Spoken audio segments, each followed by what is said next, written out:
Pandemic Aftermath. By AS Geek 2012. Chapter 41. Unfinished Business. Connie smiled as she watched her daughter Christina trot into the kitchen, levitating her dinner dish and silverware, a proud look on the filly's face. She had only just started to truly master the spell in the last few days, and the newness of it had yet to wear off. Every object Christina lifted, no matter how small, she treated as a personal triumph. Connie was about to grab the handle of the dishwasher and lower the door when her daughter protested, "No, wait, let me get it." Connie hesitated, but nodded, and withdrew her hand. Despite her daughter's recent achievements, Connie was still wary when Christina decided to push her limits. The school had already warned Connie not to trust her yet with delicate items. While the dishwasher was not exactly delicate, Connie did not want to have to pay for an appliance repair. She doubted that damage incurred by inexperienced use of a levitation spell was covered under the warranty. Christina first set her dish down. Her eyes narrowed, and she stuck her tongue out of the corner of her mouth. Connie thought Christina looked absolutely adorable. After a few moments, the handle of the dishwasher was suffused with a flickering glow, and the door jerked open rather hard. Connie caught the door before it could smack against the stops, and even then she still felt a respectable force against her hand until Christina dispelled her magic. "Oops, sorry," Christina said. Connie smiled. Oops had been a word very commonly heard around the Morgan household since Christina's magic started to manifest. "It's fine, honey. You did really well. I'm proud of you." Christina smiled broadly as Connie pulled open the bottom drawer of the dishwasher. Her daughter dutifully levitated her plate and silverware into the proper places. Connie had to admit that she was glad Christina was old enough not to go through a period of magic surges like some of her relatives had to deal with. Raising a pony child was going to be challenging enough without having to deal with that. Connie had another reason for keeping such close tabs on her daughter. She wanted to make sure the young filly was handling Ember's death. While Christina had little contact with Ember due to the fact the mare had led Pegasus-specific instructions, several of her friends were Pegasi, and they had been devastated by the loss. Christina did know Peach Blossom, however, and had expressed disappointment that she was gone on leave with no date when she would return. The substitute was a nice enough mare, but not the same. Connie did wonder if the vigor that Christina had shown that week for furthering her magic had been a coping mechanism. "My teacher said that once the rest of the class has caught up, they'd start trying to find out what other natural magical talents we might have," Christina said brightly. Connie smiled as she closed the dishwasher door. "Catch up? Well, I am sorta ahead of a few others in the class." Connie had to rely on her daughter to gauge her magical progress, as courses in magical instruction generally did not have tests and grades per se. She received the occasional summary from the teacher, but she liked to understand the day-to-day progress as well. Besides, it gave her another opportunity to encourage her daughter. "I've been trying to help the others," Christina continued. "But it's kinda hard to put into words. It's just sort of one of those things that has to click in your head. Does that make any sense?" "Yes, it does," said Connie. "It's a bit like me when I was first elected." Christina tilted her head. "Really? I thought you took to it naturally." "Oh, not at all. I had very little idea what playing the political game truly meant. But you didn't want to deal with politics in the first place. It's the platform you ran on." Connie nodded. "Yes, but I quickly found out that if I wanted to get anything done, I had to learn how it all worked. Sort of how you need to follow the rules of a game if you want to get anywhere in it." Christina smiled. "And now you know it like the back of your hoof." I mean hand." Connie gave her daughter a warm smile. She considered her political skill to be that of a novice, having managed to push her agenda through sheer force of will rather than any political aplomb. Before she could comment further, she was surprised to hear the doorbell ring. She immediately tensed. Generally nothing good came from a visit after 7 in the evening. "Hey, I wonder who that could be," Christina said.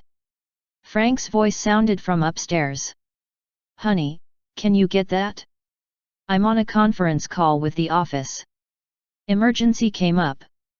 Yes, I've got it, said Connie as she headed out of the kitchen. She quickly heard a set of little hooves gallop beside her. Let me get it! Christina cried. Connie smiled. We'll see who it is together. No, I mean, let me open the door. I practiced this earlier. I can do it. Connie almost told her no, as this was likely someone from City Hall to come inform her of some new emergency. She didn't want to expose her daughter to more stress. Nevertheless, it was hard to look at that hopeful face and deny her. All right, but if it's for me, you should probably head to your room and finish your homework. All right. They headed to the front door, and Connie took a peek through the peephole. She saw two men in suits, each with a wire emerging from one ear. She immediately felt a sense of alarm. Could these be FBI agents still answering to Fuller? Criminal charges had been leveled against the man, and Agent Heller had reassured her that they had all the compromised agents either in custody or confined to mental health institutions until Billy's influence could be removed. Connie was about to tell Christina to back away and let her handle this, but already the deadbolt latch glowed in her daughter's magic and flipped open. Soon the knob followed, and Connie stepped back as the door swung open. Christina gasped, her pupils shrinking, her mouth dropping open. Hello again, Christina, said a smiling Twilight Sparkle. Good to finally see you in person. She lifted her eyes to Connie. And good evening to you. I hope I'm not interrupting anything. No, I was just finishing cleaning up after, Connie began. Oh me god megodites Twilight Sparklights really Harancha standing right there. Yes, and now the whole neighborhood knows, Connie said with a wry grin. Calm down. Christina whirled around to face her mother. Please don't send me out of the room again, not when she's right there in person. Connie gave Twilight an apologetic look, only to find that the princess was actually blushing. She tried desperately not to chuckle at this, but could not suppress the smile that came to her lips. She's, still quite a fan as you can see. Yes, I can tell, said Twilight. But I do want to speak with you about something important, Connie. Well. Christina clutched her mother's leg.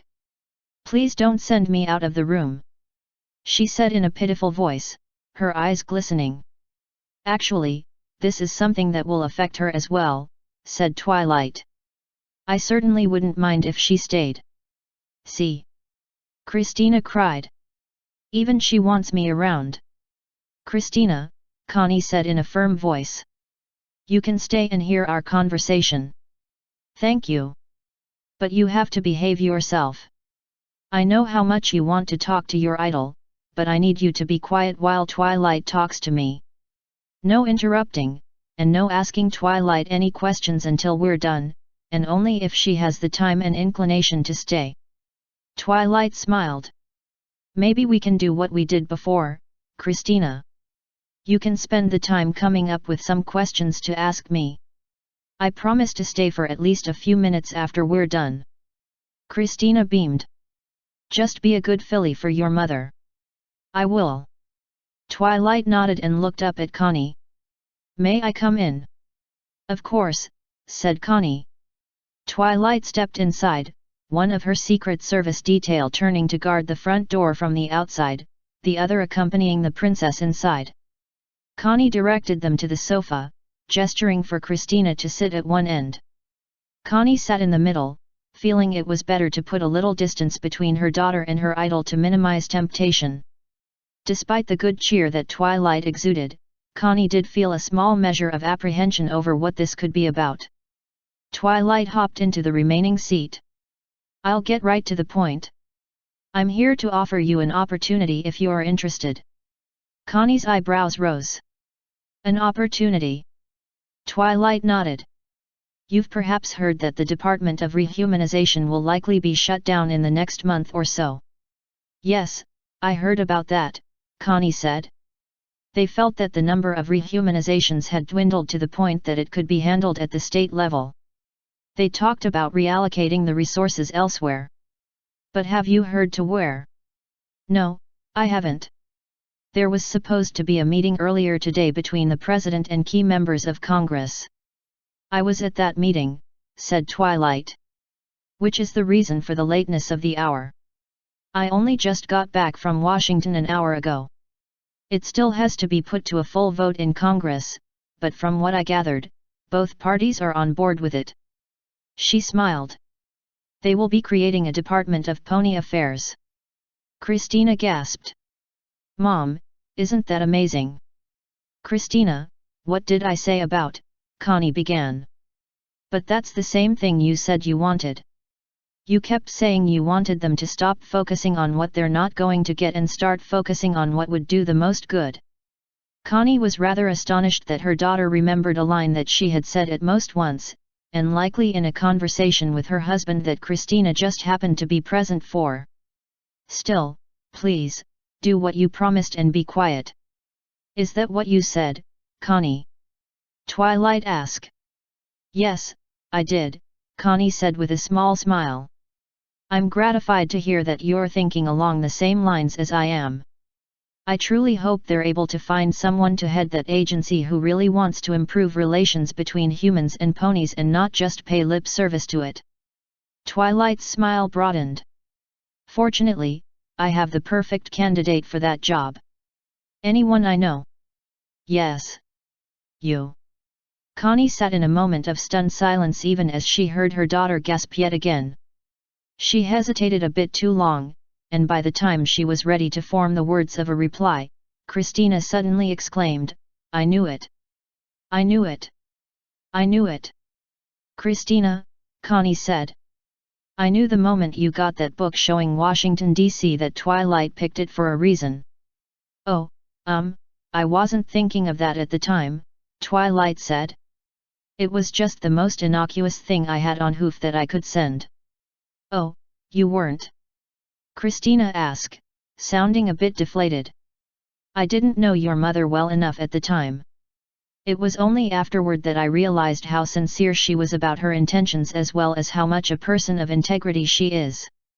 Connie managed a small smile at the praise. Twilight, while I am honored, and incredibly flattered, that you would consider me for this position, realize that I have absolutely no experience in politics at the national level. Which is exactly why I thought of you, said Twilight. This position needs someone who is apolitical, who is not just another insider working for personal or party interests. I can't imagine Congress would remotely approve of me. I will admit, while the president was on board with this, it took some convincing to bring congressional leaders in line with it. The political parties were concerned about either of them claiming such a post. I convinced them that this was a perfect compromise solution. Technically, I am a member of one of those parties, Connie said. Yes, but you don't let it define you or your policies, said Twilight. You do what makes sense and not to please party bosses. Connie was about to reply when Christina laid a hoof on her arm. Mom, you've said a couple of times that you thought about becoming an independent. Why not now? Connie gave her daughter a bemused smile. Just how much have you been listening in on my conversations? Christina pointed her hoof to her head. Kinda hard not to with these ears. Connie, I realize that this is likely a bit of a shock to you, said Twilight. I was reassured that you would have time to think it over. I know this is a big decision to make. It was, and one that Connie had never expected. She looked at Christina, who appeared so happy that she was ready to burst. Connie couldn't help but smile and say, I know what you think of all this.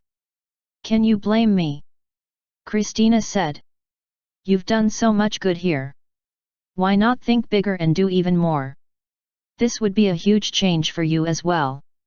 You'd be moving to a place where there are not nearly as many other ponies around. That may change, said Twilight. There are more ponies now getting involved in politics, and not all of them are simply existing politicians trying to take up their old careers. A lot of them want to fix the damage that Fuller had wrought. My understanding was that most pony politicians were from the South, Connie said. And most of them are influenced by that pony preacher Sunset Blessing, which means they tend to be of a more chimerist mindset. All the more reason to have someone at the helm of the Department of Pony Affairs who can be free of that influence. I'm hoping that the Harmonists and Lunites will enter the political stage as well, if for no other reason than to have more balanced pony representation in Washington.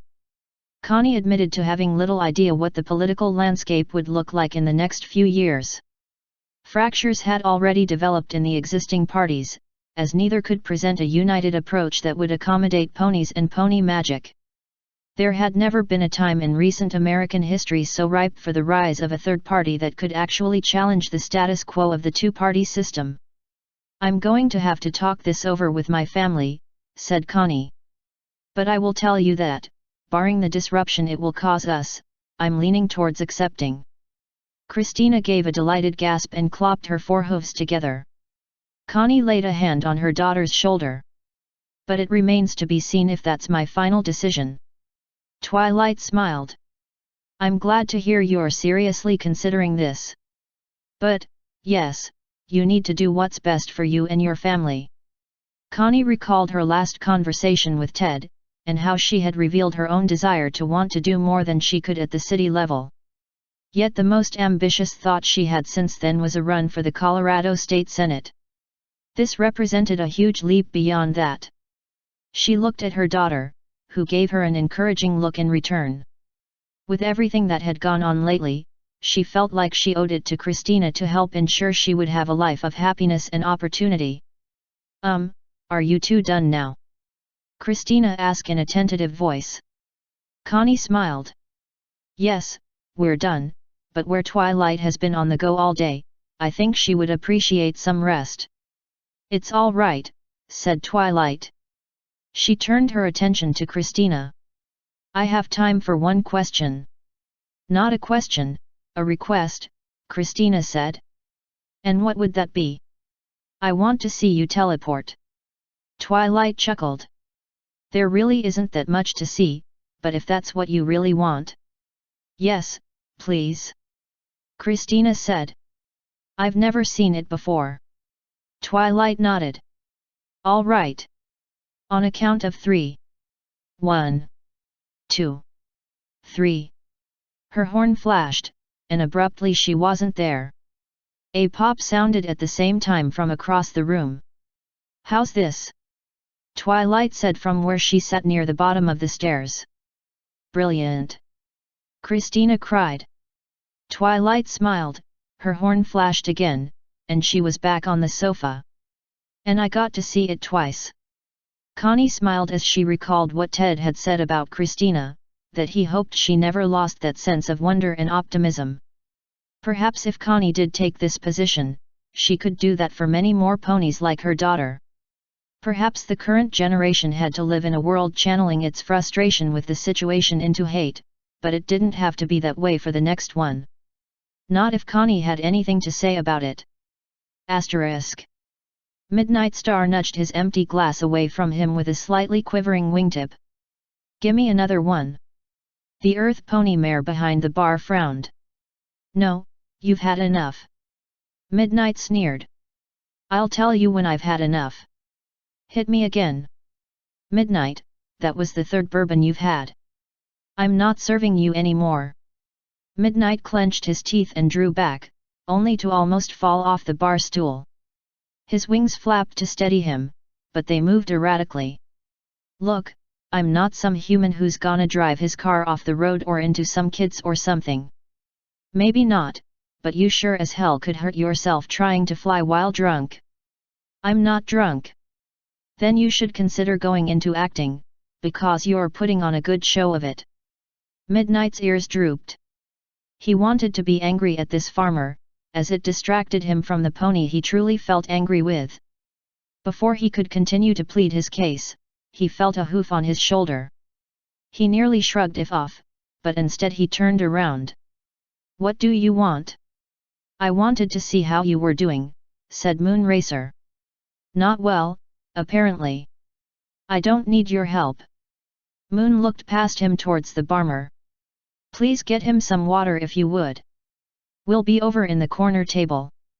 The mayor nodded and headed away. No, we won't be in the... Midnight began, only to fall off his stool for real, plowing his muzzle into the floor. Ow! Moon started to help him up, but he waved her off and rose unsteadily to his hooves. All right, Midnight said in a more contrite voice. Maybe I have had a few too many. I haven't sensed you in the dreamscape for the last few nights now, said Moon. Is this what you've been doing every night? Midnight shook his head. No, I just wanted to stop thinking about it. Thought this would help. Didn't. Moon gave him a sympathetic look. Come on, this way. Midnight swayed as Moon guided him over to the table. He took a few tries to get into the seat, as his wings were giving up trying to work with the alcohol content of his blood. The barmer brought over the water and set it down before Midnight. Drink it, said Moon. Midnight frowned. Why? If you keep yourself hydrated, it will lessen the impact of your hangover, Moon explained. And there's no way you're doing any dream walking right now. Just as well. What do you mean? I mean I may never go back to it. Moon tilted her head. Why not? Midnight stared at her as if she had grown a third eye. You can sit there and say that to me? When you know what I've done. Moon sighed. Midnight. I made that bastard what he is today, Midnight cried. I went on and on about how Ryan. Billy, Night Song, whatever his name is, about how much of an asshole he was. Guess who made him that way? You're not the only pony who gave him grief, said Moon in a stiff voice. You remember what Psychic asked of both of us, to find other ponies who had suffered at Shyam's hooves. It took a moment for Midnight's booze-soaked mind to comprehend the pained look in Moon's face. While on more than one occasion dream wardens have stated that they do not seek to command the same level of respect in the waking world as they do in the dream realm, Moon chose to show that respect at all times. To her, Psychic's request had been akin to asking her to work directly against a warden. Yeah, I get that, Midnight said in a lower voice. But maybe if I hadn't fucked with him, he would have been able to nail those oaths on the first or second try. It wasn't about whether he could get them right, it was that he didn't want to swear them at all. Course not. 'Cause I had already poisoned his head about what night ponies are all about. Moon looked about to respond, but her mouth opened only briefly, and no words came forth. See, you can't argue that I'm wrong, Midnight said. This isn't like I made some honest mistake. I set out to make his life miserable. Yes, you did something wrong, Moon said. And you've long since acknowledged that. You're a better pony now. What difference does that make? The damage has already been done.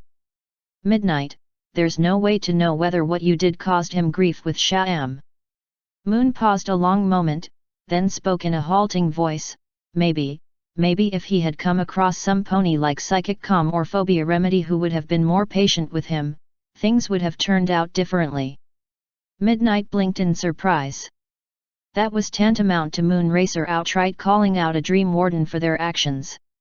Moon let out a ragged sigh. Midnight, who did you first come across? I mean after Princess Luna took you to task over what you had done. Psychic Calm, said Midnight in a barely audible mumble. And what did he do?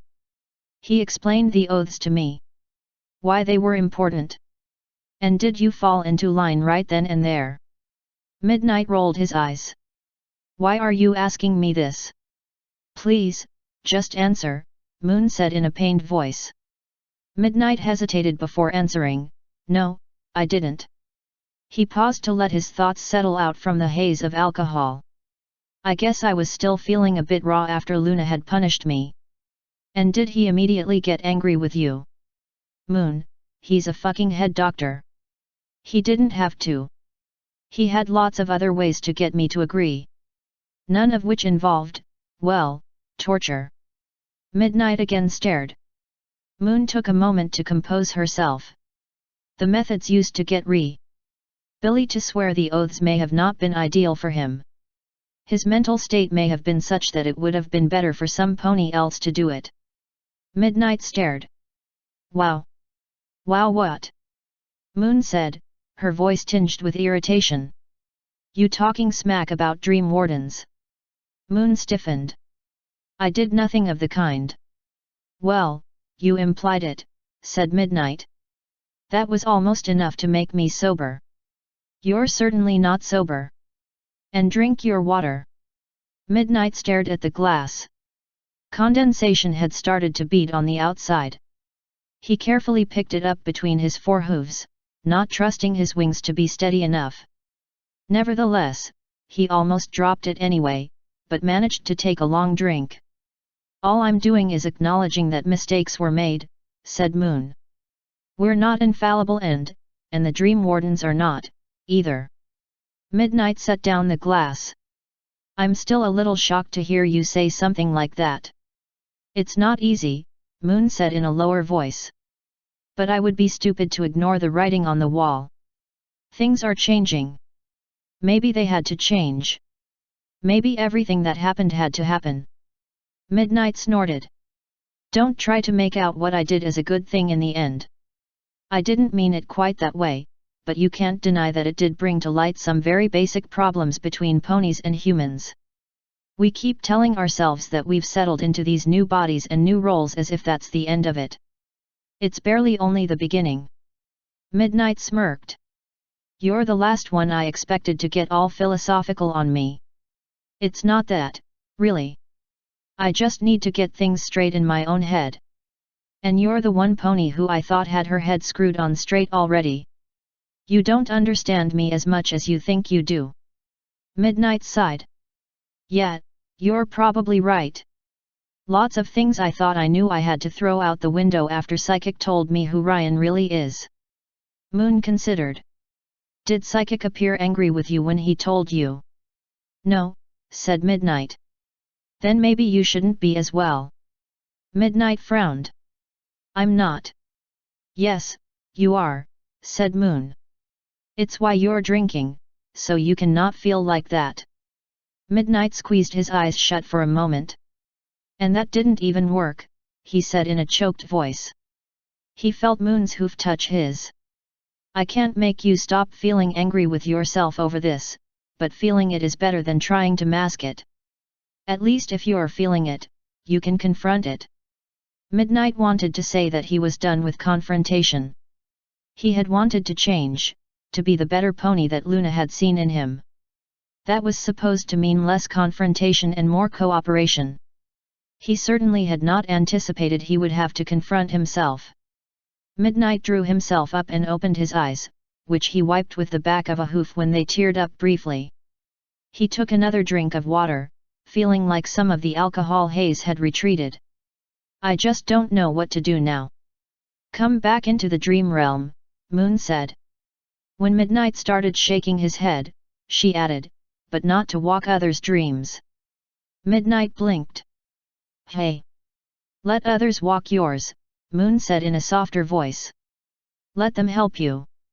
They can't change the past, Moon. No, but they can help you live with the present. Midnight let out a long sigh. He had heard that Princess Luna had her own dark past and had trouble forgiving herself afterward. He almost wished Luna would walk his dreams, as perhaps she would have an insight that he lacked. He glanced back at the bar and felt a sense of shame. While he had had his fair share of parties where he got himself drunk, it had never been specifically to mask his feelings. He had never actually set out to be drunk like he had that night, and he realized it was a path he did not want to take. In the end, it would be worse for him than facing his own fear and anger. He grabbed the water and finished off the rest in one go. He slid off his chair and onto his hooves.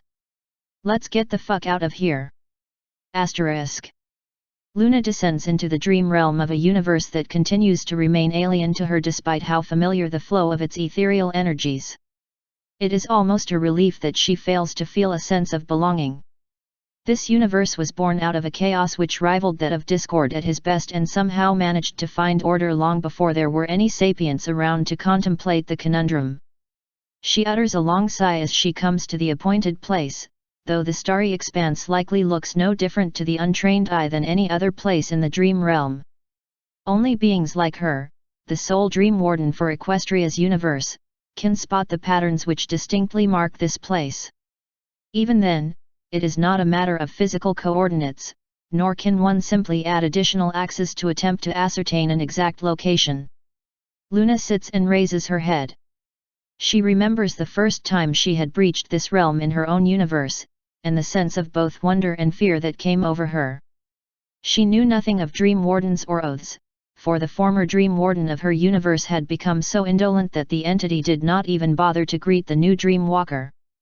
Even Luna's time now as dream warden did not hold a candle to the time her predecessor spent in that realm.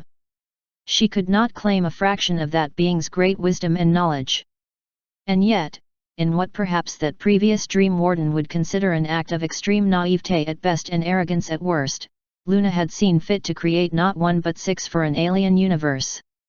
Psychic Calm, the Warden of Peace, chosen for his almost uncanny sense of calm and stoicism. Patients perhaps initially put off by that lack of emotion found it later to be a comfort, feeling that they had met the one person who did not judge, who calmly accepted them for what they were. Phobia Remedy, the Warden of Fear, the one who knows not just how fear can cripple a being, but how it can be understood and turned around to be a source of strength. Sometimes, people need that emotion, if only to understand why and what they truly fear so they can confront it and overcome it. Gadab, the Warden of Anger, a being who appears consumed with the very title bestowed upon him, yet understands that anger can be a natural and necessary feeling. He is the embodiment of all beings' need for release of their frustrations and resentments.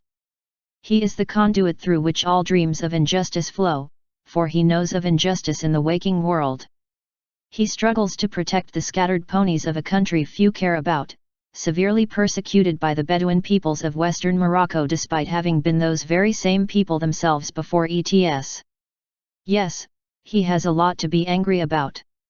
Taki Krik, the Warden of Silence, and usually the name most new dream walkers trip up on when called upon to say the oaths for the first time. This warden is the embodiment of the question, why are you talking? Speech should be reserved for when someone has something important to impart, or when the situation demands it. Yunya Wu Yan, the Warden of Lust, and often the one most misunderstood. When not in her presence in the waking world, many night ponies joke about her and her penchant for having sex at the drop of a hat.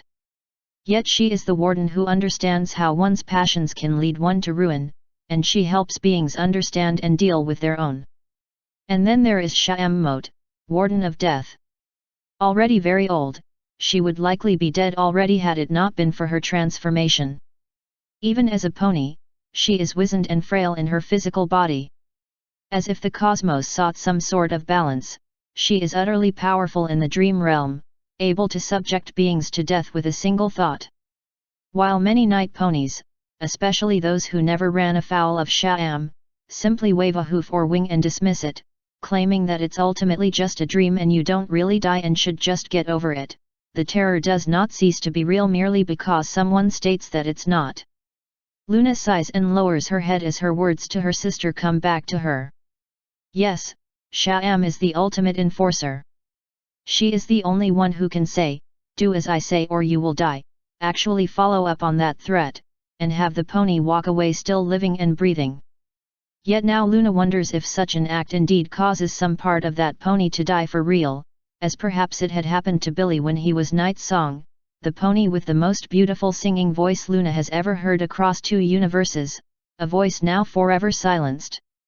It took Luna some time to understand why some night ponies half-jokingly referred to Sha'am as Emperor Palpatine with uneasy snickers. Luna extends her senses and sees the lights. There are too many to count or comprehend. Each one is a living, sapient magical being, all connected to a realm that transcends time and space. Many can experience this realm only passively. Yet there are those few who can break out of that confinement, and walk amongst the dreams of others. And with that power comes the potential to turn the very act of dreaming dangerous. And thus came the need for the Dream Wardens. They are the ultimate police force. They keep the dream realm a safe haven. Some may consider them the embodiment of the term necessary evil, if one sees as evil the enormous amount of power they wield. Yet they wield it so that truly malevolent beings do not. When threats here can end the lives of countless beings in their sleep, there is no time for a democratic vote, action must be swift and sure. 250 years into Luna's banishment, a being tried to unleash its power into the dream realm. Even from her exile on the moon, Luna brought down her terrible wrath upon the beast. An enraged Luna in the dream realm was a terrible sight to behold, an enraged nightmare moon, 10 times so. Luna is so wound up in her own thoughts, she almost does not hear the dream warden approach. She lifts her head only as Yunyu speaks. I am here, princess.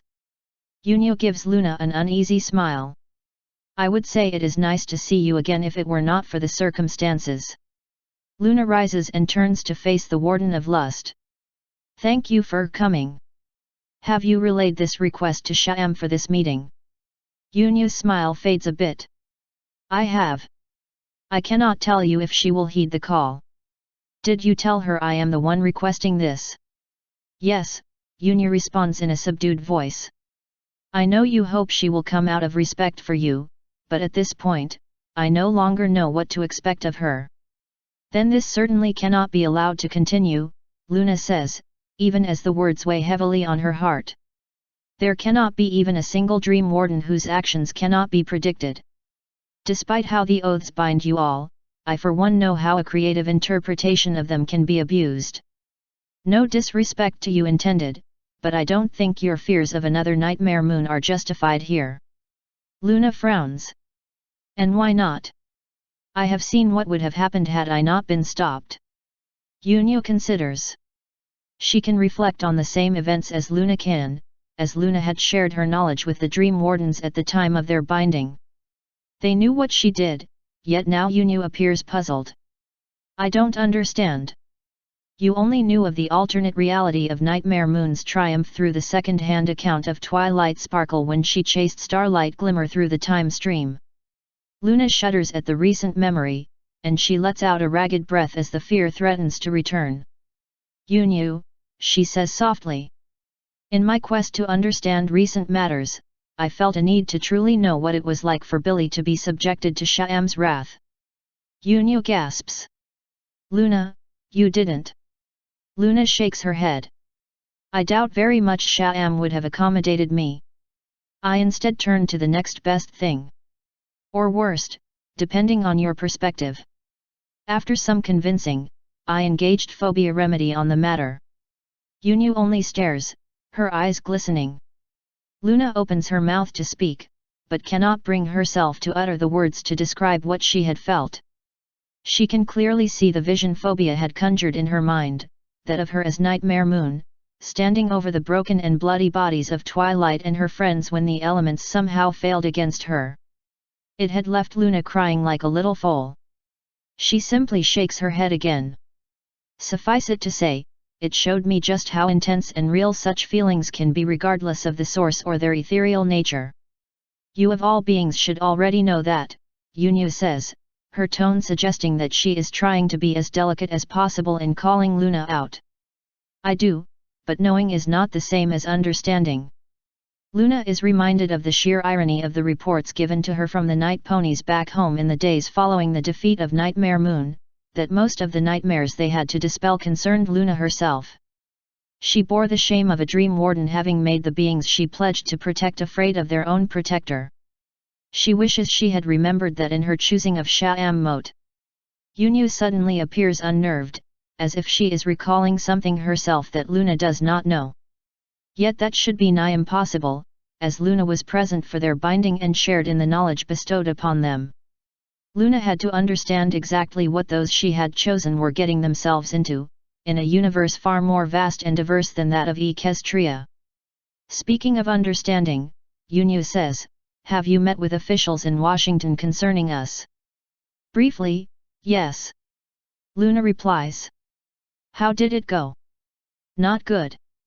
They expressed great displeasure with the power wielded by the Dream Wardens. Do they fear our impact on the waking world? We simply don't have any. Yes, but they pointed out that the only two known humans to have fully developed magic powers are both linked to this realm and thus subjected to Dream Warden authority, Luna explains. They have pointed out, and rightly so, that if human magic becomes more widespread, it would lead to more humans linked to this realm. But the oaths bind us and restrain what we can do. Yunyu cries. We are prohibited from taking magical life in this realm, and it is only magical life that can reach this realm. And in the waking world, we have no more power than any other being. Realize that to non-magical beings, oaths are merely words, Luna says. Where even signed treaties can be crushed underhoof if they are deemed to no longer suit their purpose anymore. There is no sense of an oath that simply cannot be broken because of its mere existence. They have had only 6 months to understand how magic works. It will take several lifetimes before such wisdom can be imparted to them. Then we will help them gain that wisdom. In time, you will, Luna says. But we must deal with the present situation. Expect them to demand oversight. Yunyu looks on in confusion. But, such a thing is impossible. Not to beings such as yourselves who are no strangers to abiding by rules. But by your own statement, non-magical beings would not find them binding. If rules were the only thing to consider, yes, says Luna. But there is something to be said for negotiating a treaty in good faith while appearing to them as more like people and less like the cosmic horrors some of them may believe you are. Yunyu's ears drew back, and she looks about to protest this assessment, but lets out a sigh instead. Regardless of what they believe we are, I am unsure how such negotiations would go. Even if we don't consider Sha'am's opinion on the matter, we... A raspy voice surprises them both. Not that my opinion appears to matter any more to the rest of you. Luna turns, shocked that even Sha'am Moat could sneak up on her like that. The wizened night pony steps up to them, a scowl etched into her age-lined face. And Yunyu is right. I would not give these officials the time of day. They should be mindful of their own world and the terrible shape it is in, and let us manage this realm. She snorts. At least we're effective here. Sha'am, that's hardly fair, Yunyu says in a tentative voice. Tell that to Gadab, and the ponies he's trying to protect in the waking world. See how far that gets you with him. Sha'am looks around. So where are the others? No Grand Inquisition? No shaming me before the others. Luna wonders if Sha'am realizes the true irony of her statements given how their confrontation with Billy had gone a week prior. This is not an inquisition. Of course not, for that's already been done in my absence. Yunyu looks about to say something, but a single glare from Sha'am silences her. She gives Luna a flustered look. Luna instead is forced to speak on her behalf. What would you have the wardens do, Sha'am? They believe you overstepped your bounds. I was never frivolous in my application of justice, says Sha'am. I never tortured a pony for a simple misspeaking of the oaths. I even offered the choice of banishment from the dream realm if they simply will not abide by the oaths. What I did to Nightsong was because of his arrogance and refusal to abide by the rules. He purposely avoided saying the oaths, and I could not take the chance that he would not actively work against them. Regardless, your fellow wardens have declared that you... Sha'am waves a wing, its movements creaky with age. I have abided by my censure. Phobia has made it very clear that she will be the one to enforce it if necessary. She glances from Luna to Yunyu and back. But I suspect mere censure is not enough. Luna exchanges a look with Yunyu. Neither will ask what went on in that conversation between Sha'am and Phobia, but they can guess.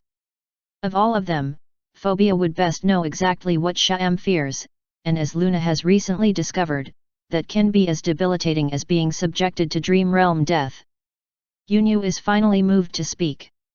We don't want to hurt you, Sha'am. None of us would ever suggest it, and none of us would ever support it, even if it came from Luna herself. And I would never advocate for such a thing, Luna declares. You are what you are because, in a way, I made you. Sha-am snorts. No, you did not. There is more to us all than you will ever know. Yunyu gasps. Sha-am, don't. Luna is curious herself as to the meaning of that comment, but she is too wound up in what she needs to say, and it will become only more difficult as time goes by. She cuts short any potential debate between the two dream wardens as she takes a deep breath and says, Sha-am, it is not easy for me to make this request of you, but will you please submit to being taken to Equestria?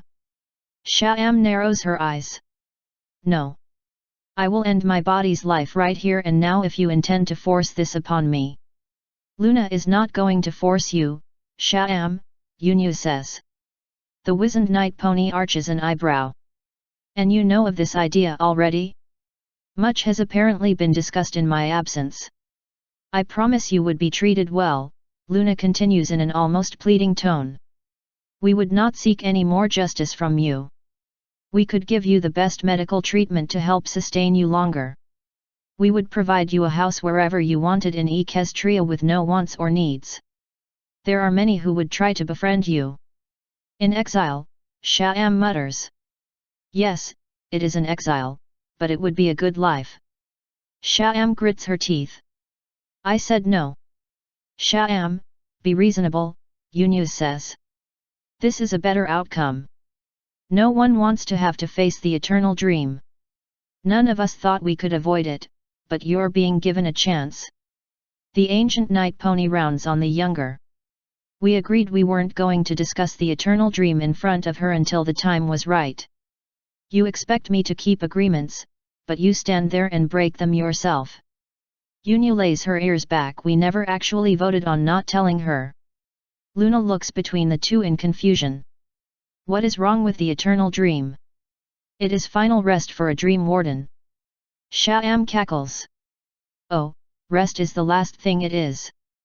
Since Yunyu has brought up the subject, I suppose we have no choice but to discuss it with you. When you hear the truth, you'll try to make sure that when your time comes that you die separated from your dream realm. Luna stares in abject confusion, even as she goes over in her own mind the wisdom she had picked up when she took up the mantle of Dream Warden in her own universe. While being an immortal, ascended being meant she might not come to experience the eternal dream herself, Equestria has and will likely continue to face threats that could end her life. What she knows of the eternal dream is that it is a final rest for a dream warden who is too tired or apathetic to want to continue. There is no simple stepping down from the position and giving up that power. Thus the eternal dream is a way for them to step out of the normal universe and consign themselves to an enforced retirement. She searches for an answer, and comes up empty. And from where do you claim such new wisdom? Luna asks. I gave you no such knowledge, and since your inception as Dream Wardens, the question of where you have learned many things that even I do not know has been constantly on my mind. Sha-am sits down. I know that Meddler Triss played some part, and perhaps there were even more forces at work. Luna considers. The narrative. Sha-am waves a wing dismissively. She is but a voyeur. For all her claims to wish to see this universe thrive, she acts as little more than a cosmic librarian. Even without her involvement, we were given far more knowledge than what we signed up for. This universe is old, and it has had many more Dream Wardens in its own day than yours. We have their memories as well, and their knowledge runs deep. And what did you learn? Luna asks in a wary voice. Sha-am suddenly looks even more frail than her many years suggest as she stares downward. That the debt this universe is owed by the Dream Wardens for what our forebears did is incalculable. But to the point of what it means in terms of the eternal dream, we know its full nature. Sha-am, please, don't do this, Yunyu pleads. Not like this. Sha-am ignores her fellow Dream Warden. We are all damned, all who become Dream Wardens.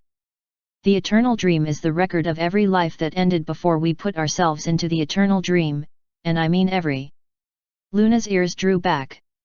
She thinks of her own world, one that has existed for not even a fraction of the time that this one has, yet she imagines that the number of ponies who have lived and passed on are countless.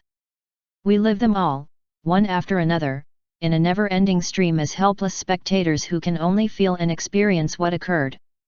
Luna stares down at Sha-am, her eyes wide. I was never told this, not by any being in this or my own realm. I had no idea. Sha-am looks up at Luna with a hard gaze. My fellow wardens want me punished? Would you believe I agree? Luna is too stunned to reply, and Yunya draws back her ears in shock. You wish to give me a reprieve from my punishment by sending me to Equestria, Sha-am continues. There is far more pain and suffering, far more torture, far more cruelty in the whole of history than anything I could ever do, and nowhere near enough moments of kindness and compassion to balance it out. Chances are I would, in time, experience every punishment I ever inflicted first hoof, along with every war, genocide, rape, murder, famine, and every life wiped out by the devourers. They want punishment for me? They'll get it in ways that will make them weep. Luna takes a deep breath to steady herself, but it comes out ragged and almost choking. She cannot help but think of the dark days before the founding of Equestria, when the tribes warred with one another for centuries, when unicorns died young and in pain in their efforts to command the movements of the sun and the moon, when the life expectancy of a pony was 2 or 3 decades at best. She almost winces when she remembers the night ponies and how the other tribes had used their newly found unity to hunt them down with cruel efficiency, at least until first Celestia rose to the throne and issued a decree against their slaughter, to the day, the only royal decree whose violation was punishable by death, and then when Luna began to manage them when she took over as Dream Warden. As Luna sits recalling past horrors she believed well in the past and staring at Sha-am with no further words at her disposal, Yunya touches a wing to Luna's side. We were going to tell you, eventually.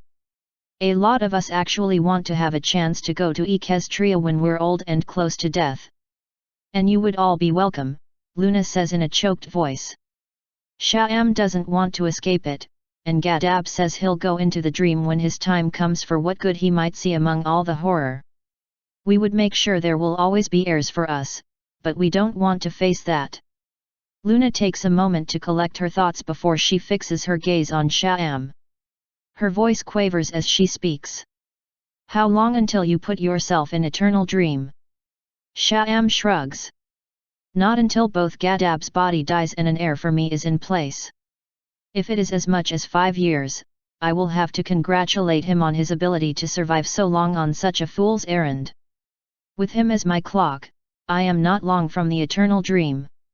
Luna wonders now if she has made a mistake in choosing Gadab as well, not for any inherent problems that he caused the night ponies so much as he already had his hooves full dealing with such tragic issues in the waking world.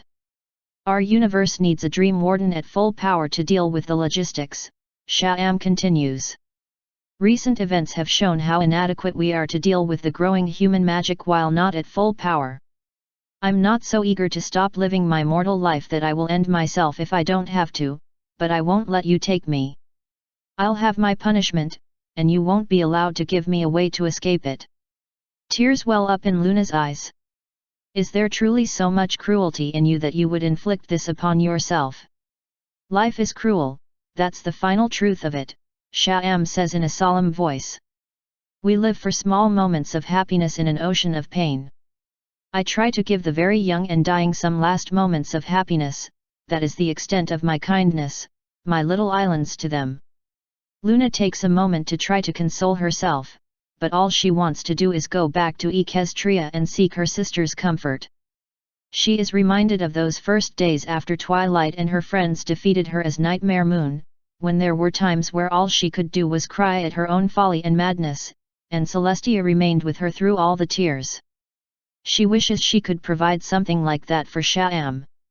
What debt I may owe for what little pain others whine that I have inflicted is nothing compared to the collective debt the Dream Wardens owe this universe, Sha-am continues in a voice tinged with bitterness. Like that beast of a human, I will pay that debt for my part in eternal suffering. I cannot do that if I avoid the eternal dream. We're going to fix things, Sha-am, Yunya says. You don't have to do it. Sha'am stares at Yunyu. Fixing what our forebears did will not erase what harm has already been done, and since they are not around to pay, someone must. It is an insult to all the suffering this universe has endured if we try to avoid the eternal dream. The rest of you, except Gadab, are too soft to settle our debts in full.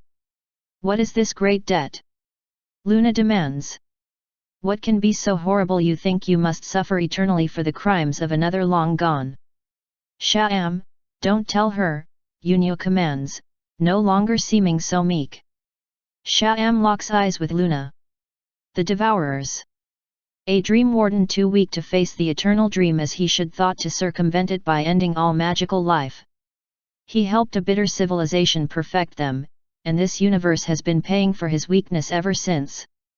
It is why dream wardens now must take an unbreakable oath to protect all magical life in this realm, but it does nothing to help those destroyed by those horrible actions, or those who will continue to die.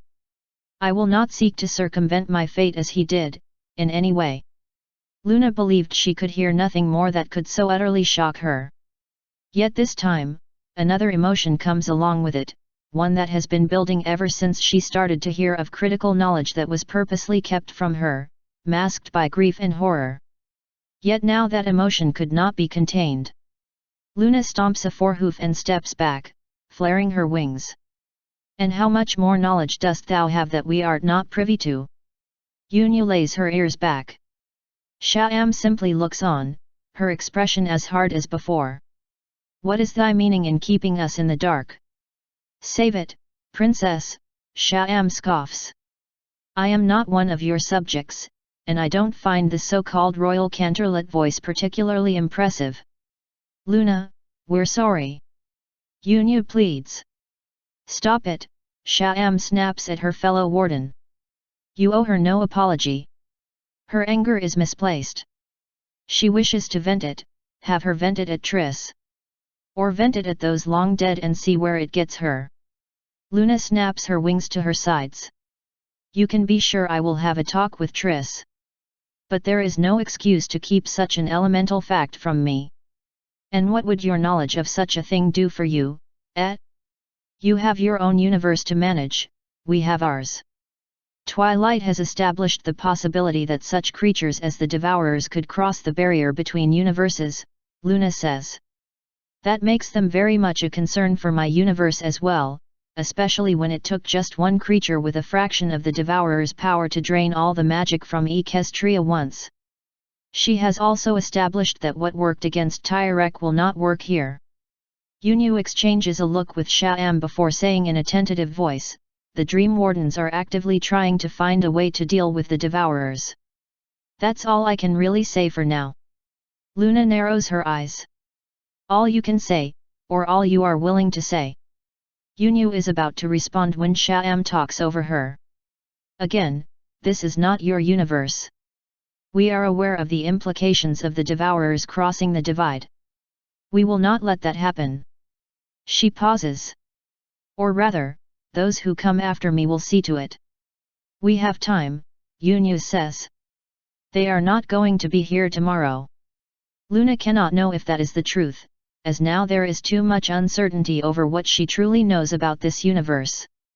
While she does not want to accuse the Dream Wardens of being purposely deceptive, she cannot rid herself of some lingering anger towards them. It is tempered, however, when she looks at the frail Sha'am and knows that the time to her self-imposed punishment is close at hoof. Luna lets out a long sigh. She feels like she has made this situation, despite knowing that she had no control over how the fundamental forces work in this universe. Does what she learned here even apply to her? Do Dream Wardens in her universe truly have an eternal dream when they pass on? Luna hopes never to find out. As if sensing Luna's confusion and frustration, Yunyu again lays a wing against her side. You don't have to go to Triss. I'll tell you as much as I know. As much as I can. I thank you, Yunyu Wu Yan, Luna says in a calmer voice. She turns to Sha'am. I realize you have made your decision, but the offer to come to Equestria will always stand. I will do nothing to force you. I will respect your dignity in that regard. That is all I want for myself, princess, says Sham. No matter what happens, at least this has given me some sort of purpose. For a while, I no longer felt like the cruel forces of the universe were simply carrying me along. I felt like I was actually doing something. Luna is haunted by her sister's words, that she sees a little of herself in Sham. Celestia was indeed right. Luna took on the role of Dream Warden because it was needed, but also because she, too, had wanted purpose. Her sister was already in the limelight as Equestria's beloved ruler, and Luna had little responsibility of her own. Luna had come back to this universe that day in order to bring some sort of closure to recent events. Instead, it just opened up more concerns, more worries, and more potential strife. Sham was right in one regard. This is indeed not Luna's universe, but she cannot rid herself of the sense that she had a hoof in making it what it is today. Even if the Devourers were utterly destroyed tomorrow, she doubts that feeling would ever go away. Author's note. Thanks to Hallara for collaborating with me on the Dream Warden scene. It hopefully brings a little more closure and explains a few things better about the lore. Please continue on to the epilogue, as I have posted both this chapter and that at the same time. End author's note. End of chapter 41. Unfinished business.